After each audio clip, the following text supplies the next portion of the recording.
No auge do poder egípcio, quando pirâmides já se erguiam como símbolos eternos e os palácios brilhavam em ouro e mármore, havia também uma sombra profunda, a escravidão do povo hebreu.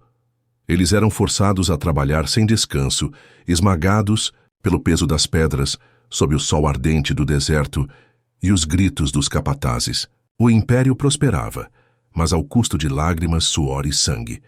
O faraó, temendo o crescimento dessa nação de escravos, decretou que todos os meninos hebreus recém-nascidos deveriam ser mortos. Um exército de soldados percorria as aldeias, arrancando crianças dos braços de mães desesperadas. Era um tempo de dor insuportável, onde o som mais temido era o choro de um bebê. Foi nesse cenário que nasceu Moisés. Sua mãe, Joquebede, ao contemplar o pequeno, viu nele algo especial, algo divino. Determinada a protegê-lo, manteve-o escondido por 3 meses. Cada dia era um ato de coragem. Cada noite era regada de orações e lágrimas silenciosas. Mas logo se tornou impossível escondê-lo. O bebê chorava mais alto, crescia rápido, e o perigo se aproximava. Então Joquebede tomou uma decisão radical. Construiu um cesto de juncos, cuidadosamente trançado, impermeabilizado com betume e piche, para que não afundasse. Colocou o bebê dentro, ajustou delicadamente os panos e, com o coração partido, levou-o até as margens do Nilo. O rio refletia o brilho dourado da manhã, e os juncos balançavam como se participassem daquela despedida silenciosa. Com um último beijo na testa do filho, Joquebede soltou o cesto.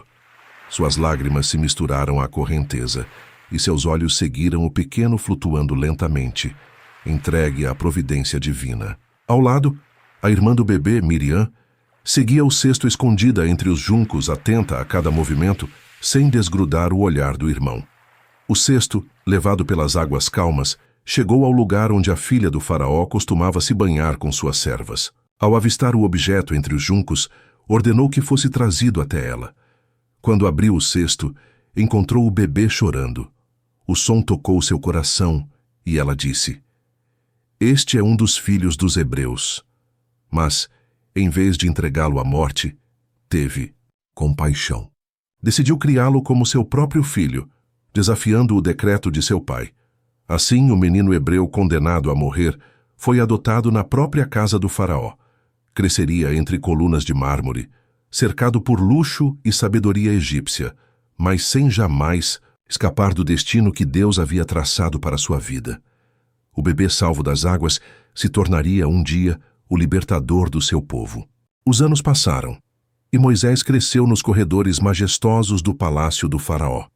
Vestido em linho fino, adornado com ouro, ele caminhava entre colunas gigantescas e jardins exuberantes.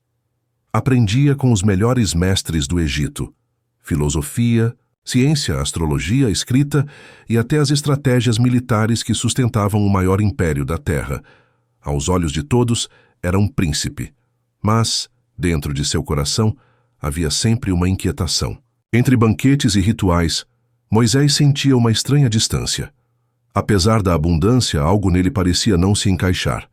O olhar dos hebreus escravizados, que ele via quando passava pelas obras do palácio, o tocava de uma forma inexplicável. Seus gemidos pareciam ressoar dentro de si como uma lembrança adormecida. Certa tarde, caminhando pelas obras, Moisés observou com atenção o sofrimento dos hebreus. Homens exaustos, curvados pelo peso, mulheres forçadas a trabalhos pesados, crianças famintas. Seus olhos pousaram em um grupo, e por um instante sentiu como se compartilhasse daquela dor. Foi então que sua irmã Miriam, agora já adulta, ousou aproximar-se dele em segredo. Ela o fitou nos olhos com coragem e sussurrou: "Você não é filho do Egito. Você é filho de Israel." Quando nasceu, foi salvo das águas porque Deus tinha um propósito. Essas palavras caíram sobre Moisés como um raio. Confusão, raiva, medo e esperança se misturaram. Tudo o que acreditava sobre si mesmo parecia desmoronar diante de uma verdade mais profunda. Nos dias seguintes, ele não conseguia mais viver como antes. A cada olhar para os hebreus, lembrava-se do que ouvira. Começou a observar em silêncio, a comparar seus traços com os dos escravos, a questionar seu lugar no mundo. O palácio já não lhe parecia tão grandioso, e as festas já não tinham o mesmo brilho. Um dia, caminhando pelas obras novamente, Moisés presenciou algo que mudaria sua vida. Um capataz egípcio espancava cruelmente um hebreu indefeso. O homem caía ao chão, mas o chicote continuava a descer. Moisés, tomado por fúria e compaixão, olhou ao redor e, vendo que ninguém mais estava ali, interveio. Em um impulso incontrolável, golpeou o egípcio até matá-lo. O corpo ficou caído na areia. O coração de Moisés batia acelerado. Ele havia tirado uma vida e, ao mesmo tempo, defendido seu povo. Enterrou o corpo às pressas, cobriu com areia, mas a sensação de culpa e temor o consumia. No dia seguinte, encontrou 2 hebreus brigando entre si. Ao tentar separá-los, um deles respondeu: Quem te fez príncipe e juiz sobre nós? Acaso queres me matar, como mataste o egípcio? O sangue de Moisés gelou. O segredo não era mais segredo.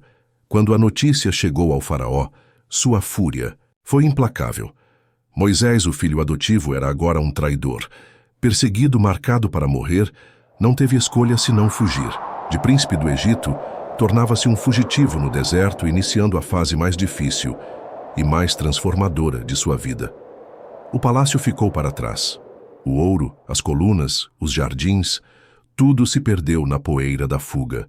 Restava agora apenas a imensidão do deserto e o silêncio de Deus que começava a moldar o libertador de Israel. O sol abrasador castigava Moisés enquanto ele caminhava pelo deserto. Cada passo levantava poeira, e o silêncio da imensidão apenas reforçava a solidão em sua alma. Atrás dele ficava o Egito, o ouro, o luxo, o palácio. Diante dele, apenas areia sem fim e noites geladas. Não era mais príncipe, mas também não se sentia parte dos escravos. Era um homem sem pátria, sem destino, um fugitivo em busca de sentido. Depois de dias de caminhada, Moisés chegou à terra de Midian, onde encontrou um poço cercado por pastores. Ali, defendeu as filhas de Jetro, sacerdote de Midian, de homens que tentavam expulsá-las. Reconhecendo sua coragem, Jetro o acolheu em sua casa. Aos poucos, Moisés encontrou paz em terras distantes. Casou-se com Zípora, uma das filhas de Jetro, e tornou-se pastor. O tempo passou e Moisés, que um dia vestira trajes reais, agora se cobria com roupas simples de lã, guiando ovelhas pelos vales silenciosos. Talvez acreditasse que sua vida terminaria ali anônima, longe dos palácios e dos escravos. Mas o deserto não era o fim. Era o início de algo grandioso. Certo dia, ao conduzir o rebanho pelo monte Horebe, Moisés viu algo extraordinário. Uma sarça ardia em chamas, mas não se consumia. O fogo brilhava intensamente, iluminando as pedras ao redor, mas a planta permanecia intacta. Fascinado, Moisés se aproximou. Foi então que uma voz ecoou do meio do fogo. Moisés, Moisés! Ele estremeceu. Seus pés pararam. A voz era poderosa, mas cheia de autoridade e ternura. Eis-me aqui, respondeu com o coração disparado. A voz continuou. Não te aproximes. Tira as sandálias dos pés, porque o lugar em que estás é Terra Santa. Moisés, tremendo, obedeceu. O fogo iluminava seu rosto e refletia em seus olhos cheios de temor. A voz então declarou: Eu sou o Deus de teu pai, o Deus de Abraão, o Deus de Isaque e o Deus de Jacó. Tomado de reverência, Moisés cobriu o rosto. Então, o Senhor lhe revelou seu propósito. Eu vi a aflição do meu povo no Egito e ouvi o seu clamor. Desci para livrá-los. Vai, pois agora eu te enviarei a Faraó para que tires do Egito o meu povo, os filhos de Israel. O coração de Moisés se encheu de medo. Ele, um fugitivo, enfrentaria o Faraó. Libertaria uma nação inteira? Sentindo-se incapaz, disse: Quem sou eu para ir a Faraó e tirar os filhos de Israel do Egito? Mas a voz respondeu firme: Eu serei contigo. E como sinal, a sarça ardente continuava queimando diante dele, imortal e indestrutível. Moisés se prostrou, compreendendo que sua vida nunca mais seria a mesma. O deserto havia moldado o príncipe em pastor e agora Deus o moldava em libertador.